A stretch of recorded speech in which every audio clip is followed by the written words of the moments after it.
A Day in My Life as a Work From Home Mom Solo Parent Edition. Good day everyone! It's another day of working from home and today na ang start ng whole day class nila ni Jeff. I just made a coffee and added a white mocha sauce to start my day and I have a few things I want to do today on top of the task that is already given to me. Mag-a-adjust na naman ako ng body clock ko ngayon and my pros and cons nga rin na whole day na ang class ni Jeff. Siyempre ang pro nun ay hindi na ako gigising ng 11 AM para pick upin siya sa eskwelahan niya at mapapatagal ang tulog ko sa umaga. And the con is, lesser na ang time namin together dito sa bahay. Tsaka ako na lang kakain mag-isa sa lunchtime. Hindi ko pa naman gusto na kumain mag-isa kasi wala akong gana. But that's how it goes and it is what it is. I took a break para gumawa ng breakfast ni Jeff and today nagluto ako ng chicken lollipop and prepared the batter para mas madali at kinote ko na lang ang manok and fried it.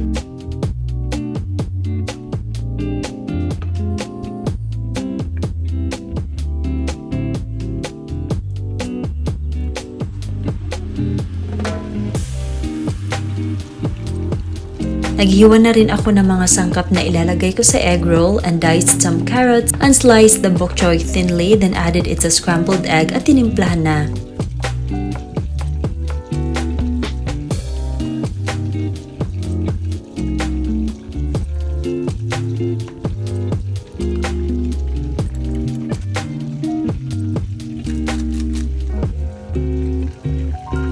Dali-dali ko na lang itong niluto at ito na rin ang ginawang breakfast ni Jeff. Buti na lang at hindi siya nagre-reklamo na same ang breakfast niya sa lunchbox niya.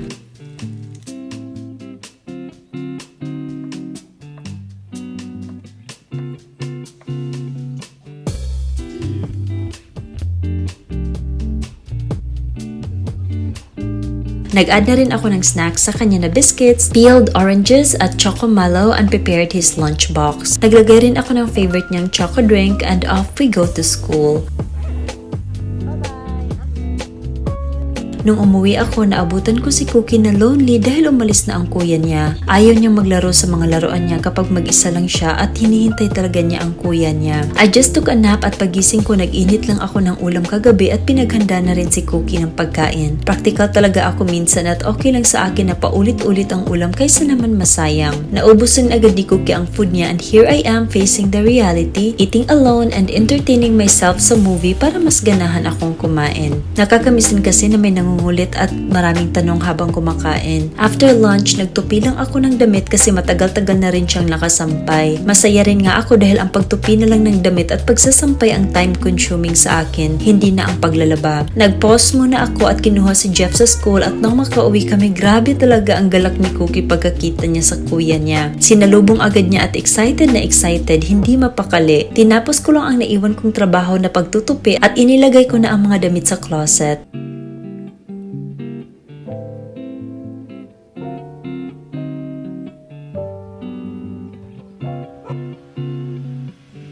Si Cookie naman ay ewan ko kung napagod sa harutan nila ng kuya niya or tumatawa siya dyan. In-arrange ko na rin ang mini pantry cabinet ko dahil nag-grocery kami ng konti ni Jeff kahapon at yung iba dati ko pang stocks. Namulot rin si Jeff sa grocery ng pagkain na gusto niya at pinagbigyan ko na lang kasi paunti-unti naman niyang inuubos yan. I told him na hindi ubusin agad sa isang araw kasi twice a month lang ako mag-grocery. Buti naman at si Jeff, disciplined rin naman in terms of consuming our stocks sa bahay. Kumukuha lang siya sa kung ano ang kaya niyang ubusin dahil ayaw ko rin na sinasayang niya ang pagkain niya. After organizing, ay dumiretso na ako sa kusina to prepare our dinner. Magluluto lang ako ng chicken pasta and seasoned the chicken with paprika, salt and pepper on both sides. Hinayaan ko muna siyang ma-marinate habang niluluto ko naman ang pasta. Then slice the aromatics. Inuna ko na lang niluto ang chicken breast in the pan where I added olive oil at nung maluto na, I removed it and added butter and sauteed my aromatics.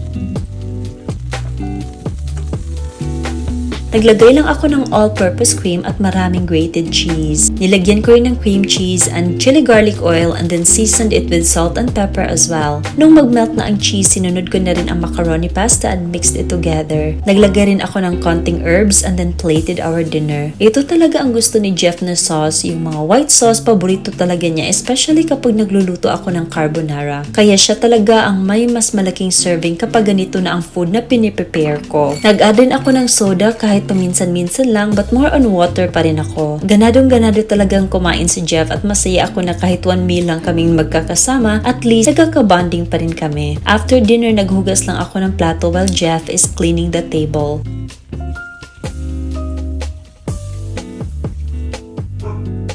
And then to freshen the scent, sa bahay naglagay lang ako ng bagong diffuser oil sa air revitalizer ko, and today, I chose the Angel's Love scent. At least man lang yung amoy ng luto ko na hindi kayang i-remove ng range hood ay na-neutralize ng humidifier at na-purify pa niya ang bahay at mabangong fresh na. Some scents are not good for pets, so I make sure na nasa kwarto na si Cookie when I turn it on for an hour, and then dumiretso na ako sa kwarto to do my skincare routine. Importante rin talaga sa akin ang lotion dahil nakaka-dry ng skin ang aircon. It was a productive day, and thank you so much for watching. Bye!